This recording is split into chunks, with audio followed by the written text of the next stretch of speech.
Good morning. मैं संतोष कुमार कक्षा 9 के गणित के सीरीज में मैं आगे बढ़ रहा हूँ। NCERT chapter 2। हमने यहाँ तक पढ़ा था कि पोलिनोमियल का फैक्टर निकालना और कैसे उसका 3 टर्म वाले पोलिनोमियल होते हैं तो उसके मिडिल टर्म को 2 एडिशन या सब्ट्रैक्शन के रूप में ब्रेक करके उसका किस तरह फैक्टर निकाला जाता है, ये हमने पढ़ा था। आइए अब हम एक्सरसाइज 2.3 कंप्लीट करते हैं। Find the remainder when x cube plus 3x² plus 3x+1 is divided by इतना। तो ये हमने पढ़ लिया था। ये सारे रिमाइंडर ज्ञात करना है। जैसे x+1 = 0 तो x+1 x =-1 और x =-1 इस पोलिनोमियल में पुट करेंगे तो जो वैल्यू आएगा वही इसका रिमाइंडर होगा। ठीक उसी तरह हम सेकेंड, थर्ड, फोर्थ, फिफ्थ बनाएंगे। ये रिमाइंडर थ्योरम पे बेस्ड है। जो रिमाइंडर थ्योरम जो कुछ भी नहीं है, जैसे हम पहले पढ़ते थे भागफल विधि में कि भाज्य बराबर भाजक उन्हें भागफल जोड़ शेष, यानी कि dividend is equal to quotient गुणे डिवाइजर प्लस रिमाइंडर। और उसी चीज़ का ये अलजेब्रिक एक्सप्रेशन के पे कैसे यूज होगा वो दिया गया है। दूसरा क्वेश्चन है find the remainder when x³ - ax² plus 6x - a is divided by x - a। तो x के जगह पर a पुट करने पर के बाद जो वैल्यू आएगा वही इसका रिमाइंडर होगा।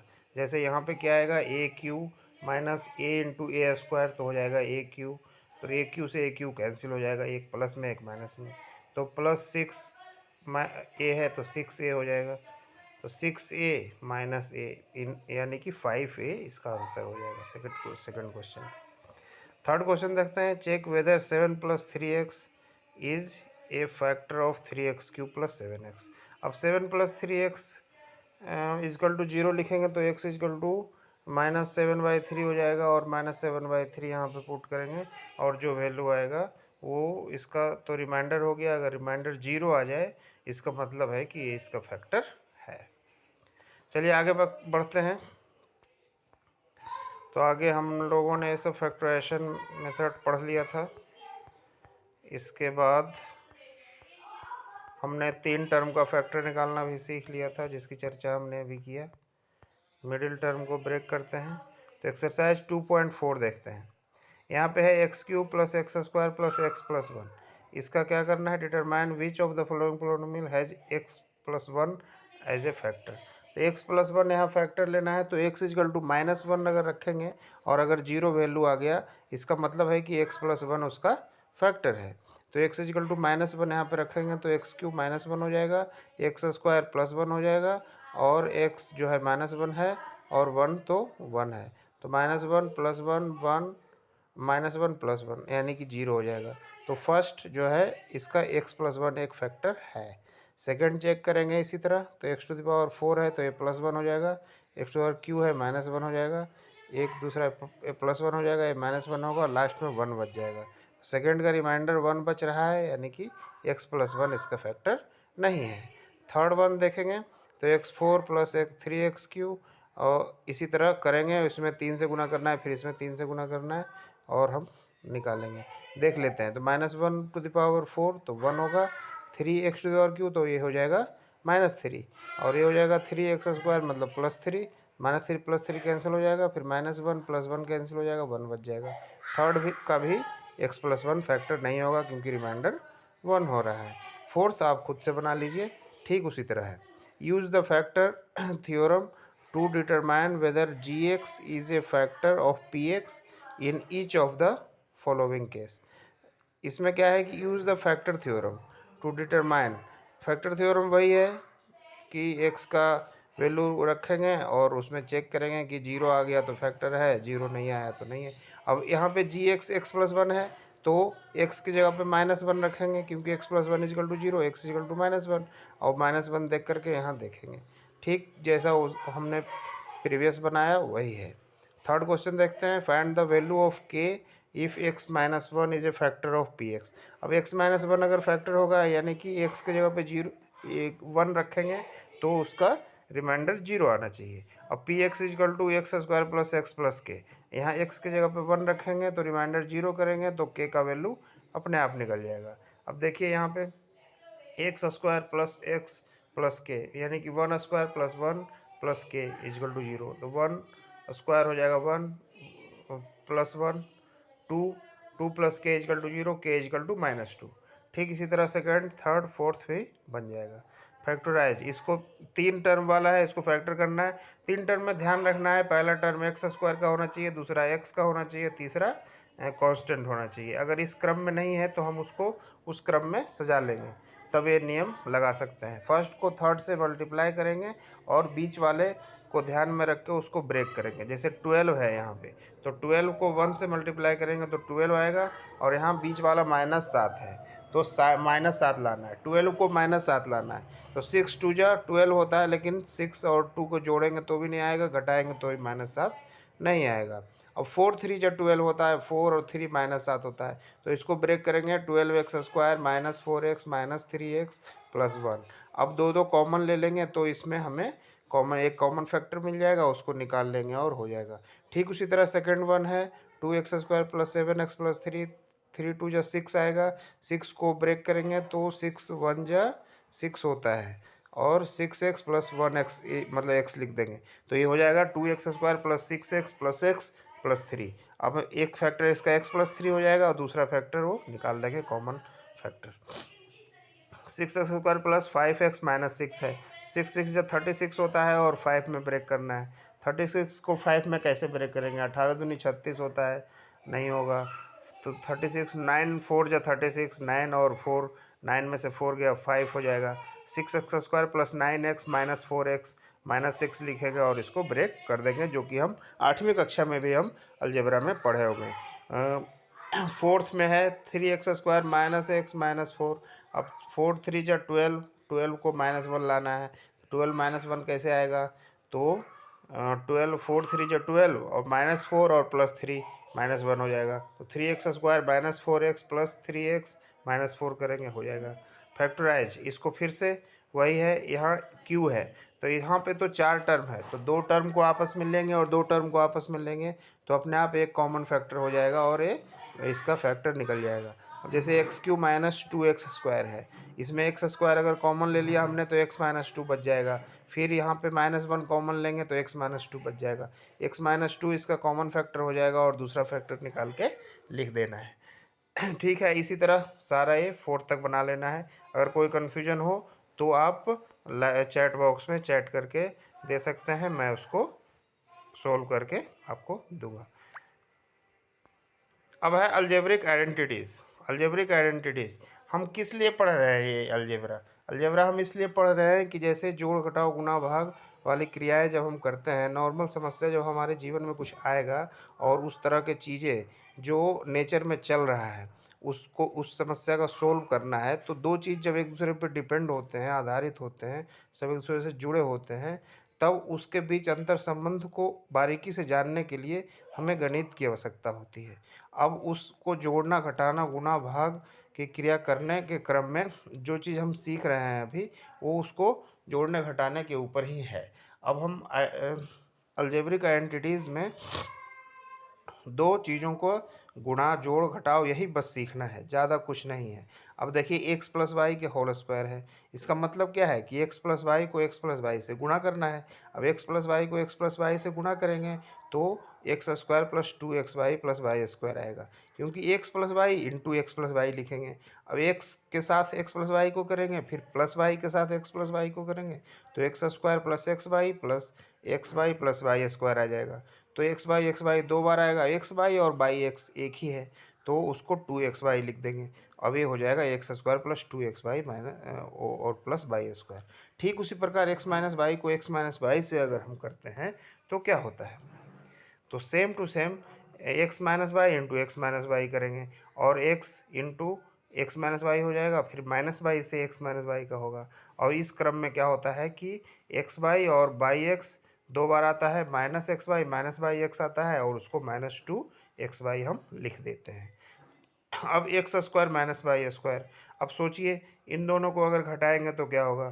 2x स्क्वायर और -2y स्क्वायर होगा, और 2xy और 2xy तो जोड़ देंगे तो कैंसिल हो जाएगा। लेकिन ये देखिए x square minus Y square निकालना है अगर, तो हम क्या करेंगे, एक्स प्लस वाई और एक्स माइनस वाई को अगर गुणा करेंगे तो क्या आएगा, x into x minus y और फिर plus y into x minus y. इसमें क्या होगा, एक एक एक्स वाई आएगा और एक माइनस वाई एक्स आएगा, और दोनों कैंसिल आउट कर देंगे तो x square minus Y square ही बचेगा। तो इसका लेफ्ट हैंड साइड से हम राइट हैंड साइड से जब जाते हैं तो लेफ्ट हैंड साइड आ जाता है। तो ये तीनों फार्मूला एक्स प्लस वाई का whole square, x minus y का होल स्क्वायर और x square minus Y square, ये हमने डिस्क्राइब कर दिया है। आप कॉपी पेन निकाल के कर लीजिए। अब एक आता है कि x plus a into x plus B क्या होगा। तो x plus a into x plus B, इसमें क्या होगा, एक्स को एक्स से गुना करेंगे तो एक्स स्क्वायर, ए को बी से करेंगे तो ए बी, तो एक्स स्क्वायर और ए बी, और बीच का टर्म जो होगा वो एक्स का एक बार बी से होगा और ए एक बार एक्स का ए का होगा, ए से होगा। तो ए प्लस बी इंटू एक्स हम लिख सकते हैं। तो x plus a into x plus b होता है x square plus a plus B into x plus a b. यही हम अगर तीन को तोड़ते थे बीच वाले टर्म को, दो सम में या फिर माइनस में, तो हम यही करते थे, उसमें फर्स्ट एंड लास्ट को मल्टीप्लाई करते थे और उसको बीच वाले के टर्म में तोड़ते थे। देख लीजिए आइडेंटिटी 4 सेम टू सेम वही है। अब एग्जाम्पल 16 आते हैं, find the following product using appropriate identities. ठीक है, x plus three into x plus three है, तो एक्स प्लस थ्री का होल स्क्वायर कर देंगे और निकाल लेंगे x square plus two into three into x plus Y square. Same अब है x minus three into x plus five, तो सेम टू सेम हम इसको भी गुणा करके कर सकते हैं या एंटिटीज़ को यूज़ करके भी किया जा सकता है। आगे एग्जाम्पल 17 बोलता है वैल्यूट 105 इंटू 106। ये देखिए 100 से 5 ज़्यादा है, 100 से 6 ज़्यादा है, तो इसको लिख सकते हैं 100 प्लस 5 इंटू 100 प्लस 6। अब इसको 100 को 100 प्लस 6 से करेंगे गुना और 5 को 100 प्लस 6 से गुना करेंगे। अब हमारे पास ये एक्सप्रेशन आएगा 100 स्क्वायर प्लस 5 प्लस 6 into 100 plus 5 into 6, same to same है। एग्जाम्पल 18 है, फैक्टराइज करना है इनको, तो इनका भी वही करना है, बीच वाले टर्म में लाना है। तो देखो 49 A square plus 70 A B plus 25 B square, ये 7 ए का होल स्क्वायर होगा, ये 5 बी का होल स्क्वायर होगा, और बीच वाला जो है 7 इंटू 5 इंटू 2 होगा, यानी कि ये A square plus 2ab plus B square के रूप में। सेम टू सेम सेकेंड वाला है, ये है 5/2 एक्स के स्क्वायर और ये है y/3 के होल स्क्वायर। अब X A square minus B square हो जाएगा, तो ए plus B into A minus B, 5/2 X minus y/3 into 5/2 X plus y/3। देख लीजिए सेम टू सेम इसी तरह बना हुआ है। अब एक आइडेंटिटीज आ गया कि तीन संख्याओं का जो योग है उसका वर्ग करना है। तो x plus Y plus z का होल स्क्वायर, तो x plus Y plus z का होल स्क्वायर अगर 3 बार इसको गुणा करेंगे तो 2 बार पहले गुणा कर लेंगे, उसके बाद जो गुणनफल आएगा उससे तीसरा में गुणा कर लेंगे, इस तरह करेंगे। नहीं नहीं, 2 ही बार है, x plus Y plus z का होल स्क्वायर है, तो 3 संख्याएँ हैं x plus Y plus z. तो ये क्या होगा, एक्स में पहले पहले वाई प्लस जेड को कॉमा में लिखेंगे ब्रैकेट में, फिर उसको ए प्लस बी के होल स्क्वायर के फॉर्मूले पे लाएंगे, फिर जो बी होगा बाई प्लस जेड होगा, तो फिर बाई प्लस जेड का होल स्क्वायर का फॉर्मूला अलग से लगाएंगे, तो हमारे पास ये आएगा कि x square plus Y square plus z square, पहले तीनों को स्क्वायर कर लेंगे, फिर plus 2xy plus 2y/z plus 2z(x). इसको याद करने का सिंपल तरीका है कि एक बार तो होता है कि तीनों का स्क्वायर, फिर दूसरी बार में 2 से गुणा करके दो दो को गुणनफल लेते रहते हैं। अगर गुणा करके चेक भी करना है तो इसको चेक कर सकते हैं, लास्टली रिजल्ट यही आएगा। फिर right 3a plus 4b plus 5c का होल स्क्वायर। अब इसका एक्सपेंशन लिखना है तो सेम टू सेम 3a का होल स्क्वायर प्लस 4b का होल स्क्वायर प्लस 5c का whole square plus 2 into 3a into 4b plus 2 into 3a into 5c plus 2 into 4b into 5c। इस तरह हम दो के गुणनफल में और तीनों को एक एक साथ एक एक बार ले लेके लिखते रहेंगे। फिर इसको एक्सपेंड करना है सेम टू सेम, इसमें a माइनस बी माइनस सी हो गया, तो वही फार्मूला लगाना है। अब क्यू वाला फार्मूला है, ए प्लस बी का होल क्यू, ए प्लस बी का होल क्यू का फार्मूला है, तो इसको क्या करेंगे कि ए प्लस बी के होल स्क्वायर निकालेंगे और फिर उसमें ए प्लस बी से गुणा कर देंगे, तो हमारे पास रिजल्ट ये आता है x cube plus by Q plus 3x/, into x plus by.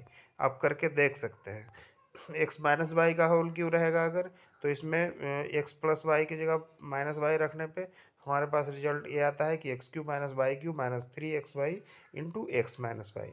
इसे याद रखने का सिंपल तरीका है कि ए प्लस बी का होल क्यू है तो पहले दोनों को क्यू कीजिए और उसके बाद 3 से गुणा कीजिए, 3x/, फिर ब्रैकेट में x/। और करके अगर देख लेंगे आप तो फिर याद रखने की ज़रूरत नहीं पड़ेगी, आप ध्यान में हो जाएगा, फिर जब प्रॉब्लम सॉल्व कीजिएगा उस समय भी ये याद हो जाएगा। Right the following cube in the expanded form. इसको एक्सपेंडेड फॉर्म में लिखना है तो क्यू करते जाइए, जैसे अभी हमने सीखा, या फिर होल स्क्वायर और इंटू इतना भी लिख के हम एक्सपेंड कर सकते हैं। तो ये फॉर्मूला अभी हमने सीखा है, उसको लगाना बेहतर रहेगा, तब वो हमारे याददाश्त में चला जाएगा। Evaluate each of the following using suitable identities. इसमें कौन सा सुटेबल आइडेंटिटी लगा के हम कर सकते हैं, तो सेम टू सेम 100 + 4 का होल क्यू हो जाएगा, ए 1000 - 1 का होल क्यू हो जाएगा, और उस तरह ए प्लस बी के होल क्यू और ए माइनस बी के होल क्यू वाला फार्मूला पुट करेंगे तो हमारे पास हो जाएगा। अब देखिए ए फार्मूला एक आया, A cube plus B cube plus C cube minus 3abc। ये फैक्टर वाला फार्मूला है, A cube plus B cube plus C cube minus 3abc। इसको अगर हम फैक्टर निकालते हैं तो हो जाता है A plus B plus C into A square plus B square plus C square minus A B minus B C minus C A. इसका याद रखने का सिंपल तरीका है कि A cube plus B cube plus C cube minus 3abc रहेगा, तो इसका बराबर पहले तो ए प्लस बी प्लस सी लिख देंगे, फिर तीनों का फिर ब्रैकेट करेंगे। एक फैक्टर हो गया A plus B plus C और दूसरा फैक्टर हो गया A square plus B square plus C square, फिर दो को लेकर के माइनस करते जाएंगे, minus A B minus B C minus C A. अगर X plus Y plus Z है तो हो गया X plus Y plus Z, एक फैक्टर हो गया, फिर दूसरा फैक्टर हो गया X square plus Y square plus z square minus x y minus y z minus z x. इस तरह है। इस फैक्टर को हमें प्रूफ करना होता था, लेकिन अभी सिर्फ आइडेंटिटीज़ के रूप में दिया हुआ है और इसका प्रूफ यहाँ पे आपके पठन में नहीं दिया गया है, लेकिन आप करके देख सकते हैं। आप A cube plus B cube plus C cube minus 3abc है, इसका फैक्टर निकाल सकते हैं। यहाँ से इसको a cube plus B cube कीजिए, a cube plus B cube का फॉर्मूला क्या होगा, तो ए प्लस बी के होल क्यू माइनस 3abc होगा। फिर उसको a cube plus B cube जो का फार्मूला जो हमने लिखा है उसमें क्या ए प्लस बी का होल क्यू आएगा, फिर वो वाला फार्मूला हम ए प्लस बी के whole cube plus z cube के साथ लगाएंगे और ये ऐसे करके हम सक्सेसिव करेंगे तो हमारे पास ये रिजल्ट आ जाएगा। हमारे पास ये 9th के एडवांस में पढ़ना था, एडवांस मैथमेटिक्स में बिहार बोर्ड का, तो हम इसको प्रूफ करके देखे थे। अब एक्सरसाइज 2.5 आते हैं। Use suitable identities to find the following product. अब इसका प्रोडक्ट निकालना है तो x plus 4 into x plus 10 है। अब ये क्या होगा, एक्स स्क्वायर हो जाएगा और एक तो 4 इंटू 10 40 हो जाएगा, फिर दोनों को जोड़ देंगे 10 और 4 14 हो जाएगा, तो x square plus 14x plus 40 हो जाएगा। ठीक उसी तरह ये सारे हम सोल्व कर सकते हैं। सेकेंड वन है कि 100 + 3 इंटू 100 + 7, तो 100 + 7 वैसे ही x plus a into x plus b का फार्मूला लगा देंगे। इसमें 100 - 5 इंटू 100 - 4, इसमें 100 + 4 इंटू 100 - 4। फिर फैक्टराइज करना है इसको, तो 3 टर्म वाला फैक्टराइजेशन है, लेकिन इसमें अलग अलग वेरिएबल, 2 वेरिएबल है, तो इसका फैक्टराइजेशन सिंपल हो जाएगा। 9x² + 6xy + y² है तो ये हो जाएगा 3x के होल स्क्वायर, फिर ये हो जाएगा y² और बीच वाला जो हो जाएगा 2ab हो जाएगा, तो a² + 2ab + b², a + b का होल स्क्वायर, तो ये हो जाएगा 3x + y का होल स्क्वायर। ठीक उसी तरह सेकेंड वाला 2y + -1 का होल स्क्वायर हो जाएगा। फिर ये थर्ड वाला a² - b² a + b into a - b हो जाएगा। फिर चलिए आज इतना ही रखते हैं, कल फिर हम हाजिर होंगे आपके साथ चैप्टर 2 का शेष भाग लेकर। तब तक के लिए धन्यवाद।